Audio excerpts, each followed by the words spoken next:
Hello, everyone. Welcome back to the Key to Success podcast. I'm your host, TaRael Key, and I am back with another fantastic episode. Before we get started, hit the like button, comment, subscribe to the channel. Listen, I have one of the most incredible guests you could possibly have in the world of education. I have Jill Cook, the executive director of ASCA, the person that helped to develop RAMP, helped to develop the School Counselor of the Year program, brought in the First Lady, everything. We have Jill Cook, everyone. Hey, Jill, how are you doing? Hey, I'm so good. Thank you for that lovely intro. Gave me lots of feelings. You've done so much, Jill. Can you tell everyone just a little bit about who you are? I mean, for our fans that are, or not fans, but like the people watching that may not be school counselors. The school counselors, everyone should know you, but the administrators and the teachers, I think they should know you as well. Can you tell us a little bit about yourself? Sure, and if it's okay, I'll do that with a little bit about my journey to this point. I started in education as a music teacher. That had always been what I wanted to do. My junior year interest inventory said I should be a music teacher, and number 2 on that was guidance counselor. And I just found I didn't enjoy the having 1,000 students a week in elementary schools. And when I went to a high school for music, it still wasn't fulfilling. And I got to know the school counselors at the high school I was at. And so I went back to graduate school and got a school counseling degree. And I was a middle school counselor in rural North Carolina for 7 years.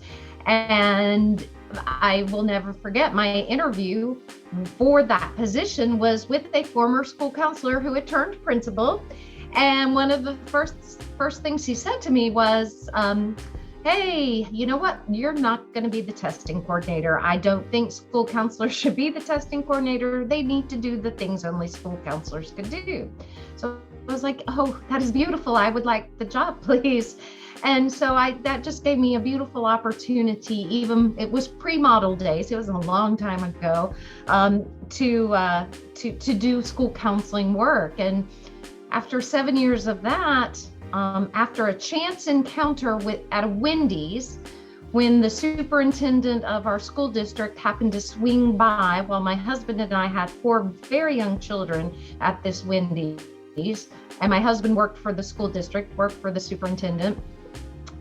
And he just came in and watched us manage these 4 little children, 2 1-year-olds, a 2-year-old, and a 5-year-old, and didn't say much. And 2 days later, he called me and he was like, hey, Jill, want to be an assistant principal? And I was like, what?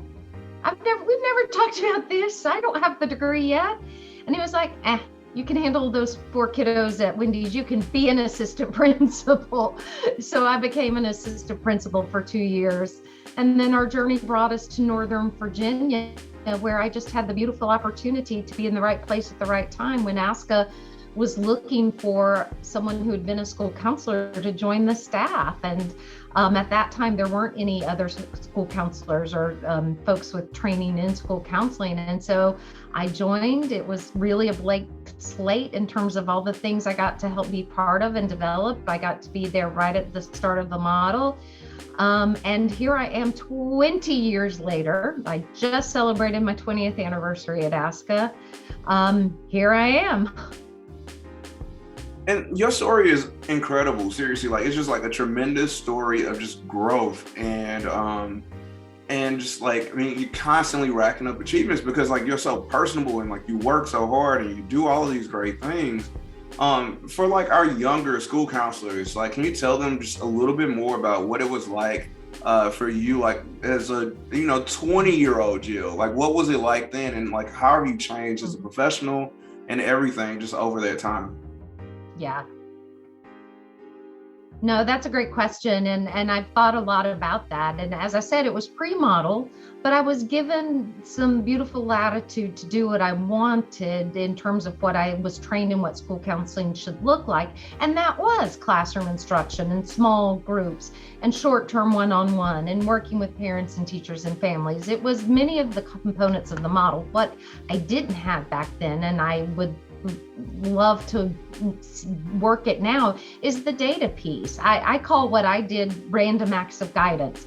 I pulled out lessons I liked just because I liked them. I ran small groups that I wanted to run or that I thought the school might need or the students might need. I did not have one lick of data to support that. So while I firmly believe I had a positive effect on student outcomes and had an effect on students, I don't have anything to show that that indeed is the case. So that is a big difference in terms of where we are now. One of the beautiful joys of being here for 20 years is, and being part of RAMP for so long, is having seen this sort of take hold and see the language we use begin to have that unity in language and unity in approach about a comprehensive program that's for all kids, not just some kids, all kiddos, around academic, career, social, and emotional development, and seeing that growth in the use of data to draw those connections between what school counselors do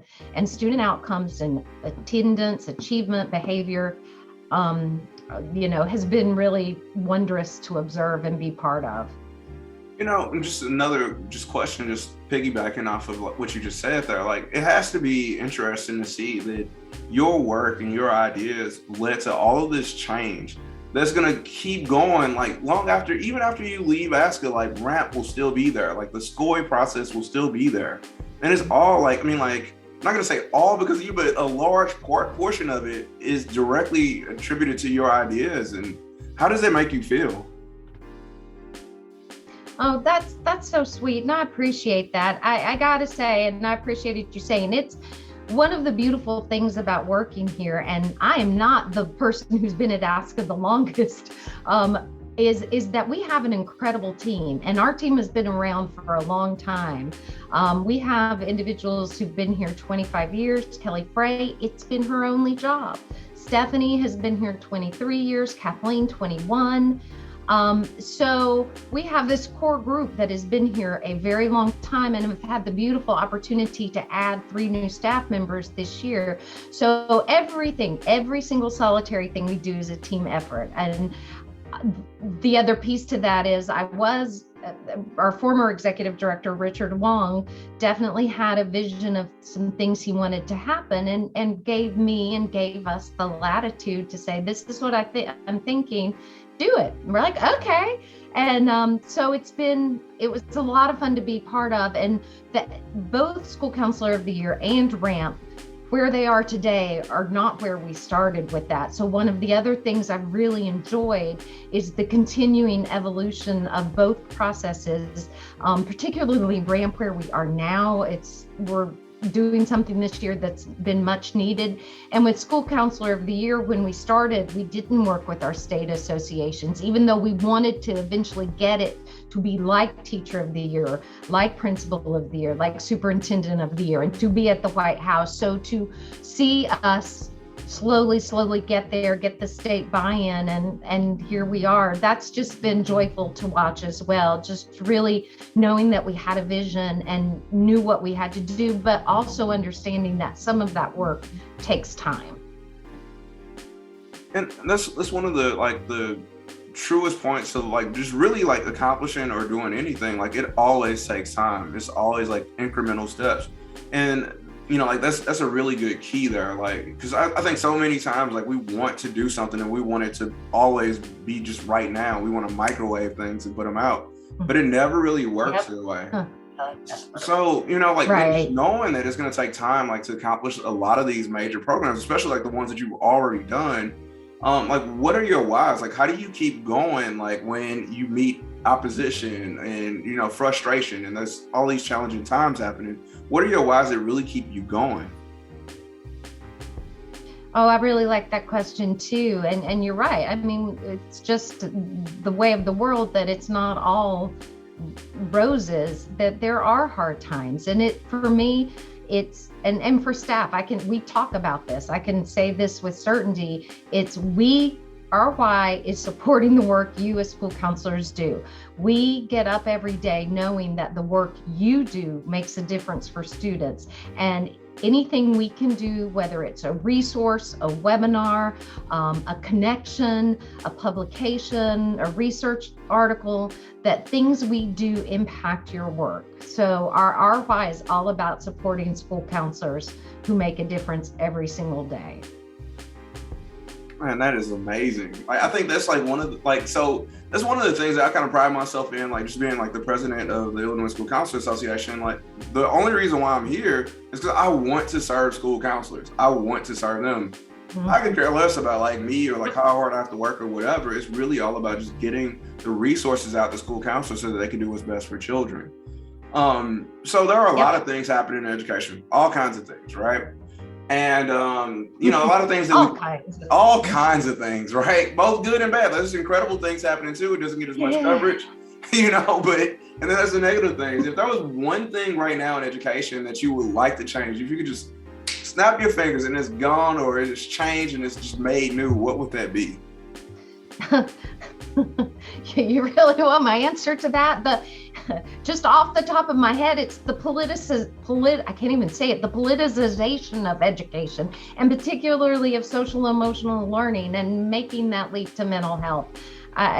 We've been doing SEL in schools for decades and decades and decades, and my gut tells me I would like to think all of us want our kids to work well in groups, to be self-advocates, to all those things that the mindsets and behaviors teach us, that's what we all want for kids. So to make it a political issue, I just find exhausting.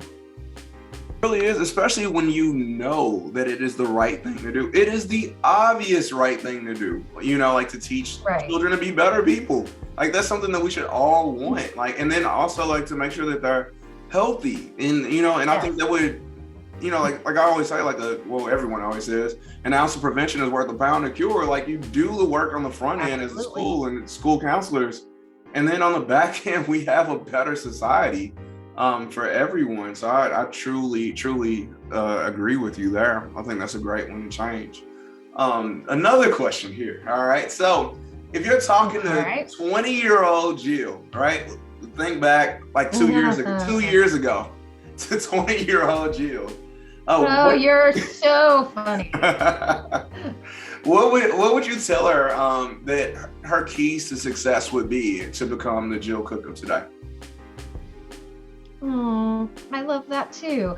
I back then, 20-year-old me would have had no idea that I would be where I am today. So as I think back, my journey wasn't deliberate. It wasn't planned. It was all, okay, let's, because I wish I'd maybe had some more career development or career exploration, because music had always been just in my head and I never really considered other options, nor considered even other careers in the music field, nor did I even think about what that success in music might look for me when I decided not to be a performer. And so, okay, I'll apply for a job here. Oh, I don't like that. Let me go here. Oh, UNC Chapel Hill has a degree program that fits my needs. Let's go to school here. Along the way, I took the LSAT, applied to law school, got in, decided I didn't want to go, so it just all sort of happened. And even, becoming the assistant principal, we moved here. And it just, again, I met somebody at a picnic who told me about an opening at the American School Counselor Association when she heard I'd been a school counselor. So, I think some of it's just, keep your head down, do the work hard, be nice, be a good human, be good to people. For me, that's huge. And because I was scared to death when I first started at ASCA. I was like, oh, I can't do that. And then when I thought about applying for the executive director job, I was like, oh my gosh. But don't be afraid of the opportunities that present themselves. If you feel in your core and your gut that this is, you can do good work, you're a good fit, seize those opportunities and see where the journey takes you. That is so interesting. I mean, I never thought that I would be president of ASCA. It's crazy how the opportunities just come when you're good to people, when you know, like you do the work, but you're good to people, when you treat people well, it's crazy how life will work out for you. I truly believe it. So another selfish question. So you've been an administrator. I'm a first year AP. Yes. What advice would you give a first year AP right now? What can I do to be better prepared for the challenges of today? Well, one of the beautiful things, so when I first took the job, or told my colleagues at my middle school I was going to go to another middle school to be an assistant principal, they were like, "You're crazy. You're too nice. You like kids too much." I was like, "That's weird." And I am sure you have already found this, is that your counseling skills and those skills you've developed over the years as a school counselor served you incredibly well. And I think even looking back at when my first year as an assistant principal, I wish I had listened to my gut more. And I wish we didn't have things back then like restorative justice and these beautiful ways. I mean, I remember so many people telling me being an AP is about books, buses, and behinds, basically, doing the discipline piece. Gosh, that's just not what it's about. It was about that time the administrators started being seen and as the instructional leaders in the school as well. So I would just tell you to trust yourself, trust your school counseling instincts, to get to know all the teachers. I don't know if you're in the school where you worked as a school counselor, so you already know them. And so that piece is good. That's something I wish I had done a little deeper and better my first year at a new school, is in that role. But to get to know them as people, and when you do have to talk to them or do walkthroughs through the classroom, you have that relationship. Yeah, and even sometimes teachers are going through hard times right now, and I think being an administrator with that school counseling background, it just allows me to empathize with them, ask the probing questions, and help them to find the solutions that they need without me even having to suggest it for them. I know sometimes you go to an administrator and they're just like, this is the answer. But I know just from my experience as a school counselor, what works for me is it might not work for someone else. It might not work for 20-year-old Jill or 20-year-old TaRael. So I think that's just really interesting how those skills work, not only just for students when they're in my office, but even for teachers. Yes. So Jill, where can people follow you on social media? Because I mean, everyone, if they're not already following you, I don't understand how. But where do they follow you if they're not? Well, so on Twitter, I'm at JCookASCA. And I most of my ASCA related stuff I do via Twitter. I'm on Instagram, it's JillCook4, and I do both ASCA stuff and family stuff. And then I do have a Facebook. I don't go there as much anymore. It just, that piece wasn't good for my mental health. So I use it sometimes when I need to, and my husband, he loves it. And so I keep up with people that way, but Instagram's the best way, and then Twitter. Yep. So Jill, I cannot thank you enough. I am literally about to push this episode forward because I am so excited that we were able to even do this. I am so excited.